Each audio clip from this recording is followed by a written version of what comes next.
Well, the U.S. has for the first time reacted officially to Iran's capture of its drone. With respect to the drone inside of Iran, I'm not going to comment on intelligence matters that are classified. As has already been indicated, we have asked for it back. We'll see how the Iranians respond. Iran has filed a complaint at the UN over the violation of its airspace by the American drone. Now, Tehran says the pilotless plane had crossed into its airspace well before it was brought down by its armed forces electronic warfare units. Now, before Obama's reaction, U.S. official had kept silent on the downing of the pilotless plane, their most sophisticated UAV.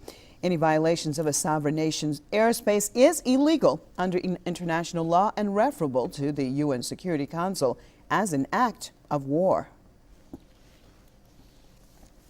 Meanwhile, former U.S. Vice President Dick Cheney has criticized President Obama for failing to destroy a U.S. spy drone down several days ago in Iran. Now, Cheney says that Obama should have ordered an airstrike to take out the downed spy craft. Cheney also said Obama was presented with 3 options for recovering or destroying the UAV. However, he rejected all of them. Iran captured the spy drone earlier this month. The RQ-170 Sentinel is one of America's most advanced reconnaissance aircraft, equipped with the latest radar evading technologies. Its loss is considered a major embarrassment to Washington.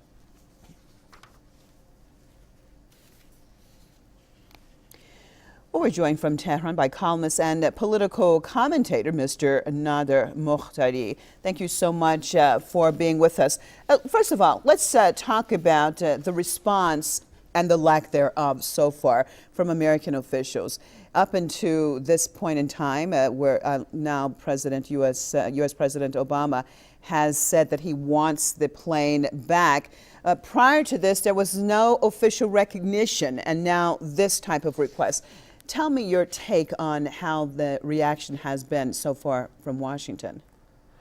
Well, it's the longest period I've known the U.S. to have been quiet about Iran over the last 32 years. We had 8 days of total silence, and all of a sudden the president's come out, and there seems to be a long tradition of U.S. presidents declining to talk about intelligence matters.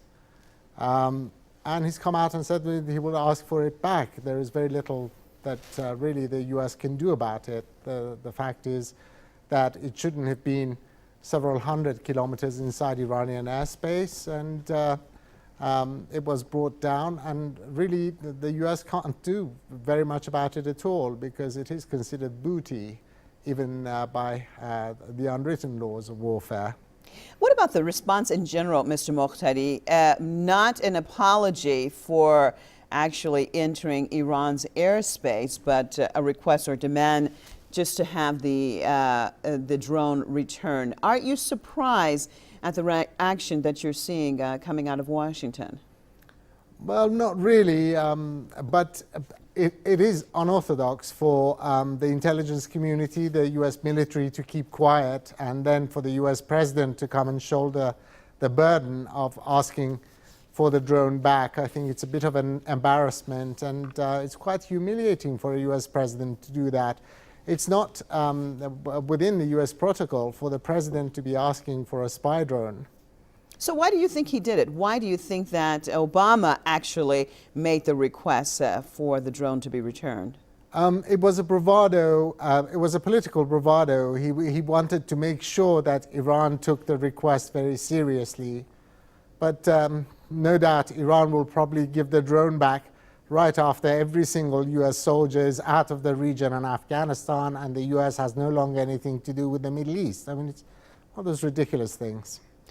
And let's look at what former U.S. Vice President Dick Cheney has said about what President Obama should have done, including, of course, either attacking the aircraft, coming within the borders of Iran. It seems lately that we're having more and more comments like this coming from American officials. Being that this is a violation of international law, why do you think it appears, especially lately, that American officials feel very comfortable and saying that they should actually go against international law? Well, this is the sort of stepping up of rhetoric you do get just before the presidential elections or the final year before the presidential elections in the US, where you have people lining up and to have their bellies tickled by AIPAC in the United States. Mr. Cheney is a particularly uninformed source on this because the US military is aware that the coordinates they had for their aircraft where it was supposed to have gone missing was several hundred kilometers off because it had already been hacked, and the information that had been sent back by the drone was not correct. So I don't know what the US intended to bomb because the aircraft wasn't where they thought it would be because it had been hacked and its electronics had been tampered with. Okay. And on that note, I'd like to thank columnist and political commentator in Tehran, Mr. Nader Mokhtari, for being with us.